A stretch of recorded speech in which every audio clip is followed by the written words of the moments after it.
Vous faites peut-être ça chaque nuit sans même vous en rendre compte. Vous dormez, la bouche grande ouverte, et vous vous réveillez avec la gorge sèche, la langue collée au palais. Vous pensez que c'est normal, que c'est juste l'air de la chambre ou que vous avez mal dormi. Mais si je vous disais que cette simple habitude, dormir la bouche ouverte, est en train d'endommager votre cœur, votre cerveau et vos artères, sans que vous ressentiez le moindre symptôme pendant la journée. Ce que vous prenez pour un inconfort matinal est en réalité un signal d'alarme que votre corps vous envoie chaque nuit, et la plupart des médecins ne font pas le lien. Aujourd'hui, je vais vous expliquer pourquoi votre bouche sèche au réveil pourrait être le signe que votre cœur manque d'oxygène, et ce que vous devez faire immédiatement. Le problème, une habitude invisible. Dormir la bouche ouverte semble anodin. Après tout, on respire par la bouche quand le nez est bouché, quand on est fatigué, ou simplement par habitude. Mais ce n'est pas un détail. Le corps humain est conçu pour respirer par le nez, surtout pendant le sommeil. Le nez filtre, humidifie et réchauffe l'air avant qu'il n'atteigne les poumons. Il produit du monoxyde d'azote, une molécule essentielle qui dilate les vaisseaux sanguins et régule la pression artérielle. Quand vous dormez la bouche ouverte, vous court-circuitez ce système. L'air arrive sec, froid, non filtré, directement dans les poumons. Et surtout, vous privez votre corps du monoxyde d'azote nasal. Ce simple changement, répété 365 nuits par an, transforme votre sommeil en un stress physiologique silencieux. Ce qui se passe vraiment la nuit. Quand la bouche reste ouverte pendant des heures, plusieurs mécanismes se déclenchent. Premièrement, la langue recule vers l'arrière de la gorge. Cela rétrécit les voies aériennes supérieures. Pour beaucoup de personnes, ce rétrécissement est suffisant pour provoquer des micro-éveils. Le cerveau doit sortir du sommeil profond quelques secondes pour reprendre le contrôle de la respiration. Vous ne vous en souvenez pas le matin, mais votre sommeil est fragmenté. Deuxièmement, la chute de pression d'air dans la gorge crée des vibrations, le ronflement. Beaucoup de gens pensent que ronfler est gênant pour le conjoint, mais pas dangereux pour soi. C'est une erreur. Le ronflement est souvent le premier stade d'un trouble plus grave, l'apnée du sommeil. Et c'est là que ça devient dangereux. Le lien avec le cœur que personne n'explique. Lors d'une apnée du sommeil, vous arrêtez de respirer pendant quelques secondes, parfois plus d'une minute. Le taux d'oxygène dans le sang chute brutalement. Le cerveau envoie un signal d'alarme, le cœur s'emballe, la pression artérielle monte en flèche pour essayer de compenser. Ce phénomène se produit des dizaines de fois par heure chaque nuit. À long terme, ce stress répété épuise le muscle cardiaque. Il favorise l'hypertension artérielle chronique, les arythmies et augmente considérablement le risque d'infarctus et d'accident vasculaire cérébral.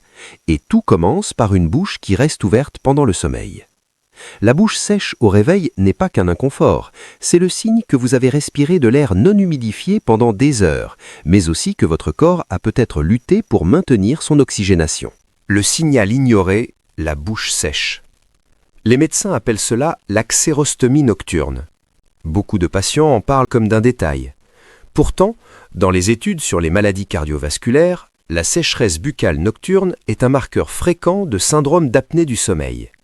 Mais il y a un autre danger direct. La salive n'est pas seulement là pour humidifier, elle protège vos dents et vos gencives. Elle contient des enzymes antibactériennes. Quand la bouche reste ouverte, la salive s'évapore, les bactéries prolifèrent, les gencives s'enflamment. Or, de nombreuses études montrent un lien direct entre la parodontite, maladie des gencives, et les maladies cardiovasculaires. Les bactéries de la bouche peuvent passer dans le sang et provoquer une inflammation chronique des artères. Donc, dormir la bouche ouverte, c'est à la fois un facteur d'apnée du sommeil et un facteur d'inflammation buccale, deux voies qui mènent au même risque cardiaque. L'erreur fatale, croire que c'est sans gravité. L'erreur la plus fréquente est de minimiser. Je ronfle un peu, j'ai juste la bouche sèche à cause du chauffage, c'est l'âge. On achète un humidificateur, on boit un verre d'eau avant de dormir et on espère que ça passe. Mais tant que la cause profonde n'est pas traitée, le danger persiste. Beaucoup de gens vivent avec une apnée du sommeil modérée à sévère pendant des années sans le savoir. Ils accumulent de la fatigue, des tensions artérielles fluctuantes, des troubles du rythme cardiaque. Puis un jour, sans prévenir, le cœur lâche. Les cardiologues le disent, l'apnée du sommeil non traitée multiplie par 3 le risque d'accident vasculaire cérébral et par 4 le risque d'insuffisance cardiaque. Et le premier indice, souvent, c'est cette bouche sèche au réveil. Pourquoi votre cerveau souffre aussi? Le problème ne s'arrête pas au cœur. Le cerveau est extrêmement sensible au manque d'oxygène. Pendant une apnée, même brève, le cerveau subit une hypoxie intermittente. Cela perturbe la consolidation de la mémoire, la clarté mentale et la régulation de l'humeur. À long terme, ces micro-privations d'oxygène sont associées à une atrophie cérébrale plus rapide et à un risque accru de démence. Les personnes qui dorment la bouche ouverte et qui souffrent d'apnée du sommeil ont souvent des troubles de la concentration, des sautes d'humeur et une perte de mémoire qu'elles attribuent à l'âge. Mais ce n'est pas l'âge, c'est le manque d'oxygène nocturne. Ce que vous devez faire maintenant. Je ne vais pas vous donner de faux espoirs ni de remèdes miracles, mais il existe des actions concrètes pour protéger votre cœur et votre cerveau. Première étape, identifiez le problème. Posez-vous ces questions. Vous réveillez-vous souvent avec la bouche pâteuse ou la gorge sèche? Votre conjoint dit-il que vous ronflez fort ou que vous arrêtez de respirer la nuit? Vous sentez-vous fatigué le matin même après une nuit de sommeil? Avez-vous des maux de tête au réveil? Votre tension artérielle est-elle difficile à contrôler malgré les médicaments? Si vous répondez oui à plusieurs de ces questions, il est essentiel d'en parler à votre médecin traitant. Demandez-lui explicitement s'il peut suspecter un syndrome d'apnée du sommeil. Un test simple, réalisable à domicile, peut confirmer le diagnostic. Deuxième étape, changez ce que vous pouvez changer. En attendant, certaines habitudes peuvent réduire le risque. Dormez sur le côté plutôt que sur le dos. Cela empêche la langue de reculer dans la gorge. Placez un coussin dans votre dos pour éviter de vous retourner. Évitez l'alcool le soir. L'alcool détend excessivement les muscles de la gorge et aggrave les apnées. Si vous avez le nez bouché la nuit, utilisez une solution saline ou consultez un ORL. Une respiration nasale libre est fondamentale. Maintenez une bonne hydratation dans la chambre, mais ne vous contentez pas d'un humidificateur si le problème persiste.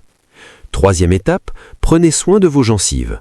Brossez-vous les dents avant de dormir, utilisez du fil dentaire. Si vous avez la bouche sèche, des bains de bouche sans alcool ou des gels hydratants spécifiques peuvent limiter la prolifération bactérienne, mais ils ne règlent pas la cause sous-jacente. Le danger d'attendre. Je veux être très clair, ce n'est pas une maladie rare. Des millions de personnes, surtout après 50 ans, souffrent d'apnée du sommeil sans le savoir.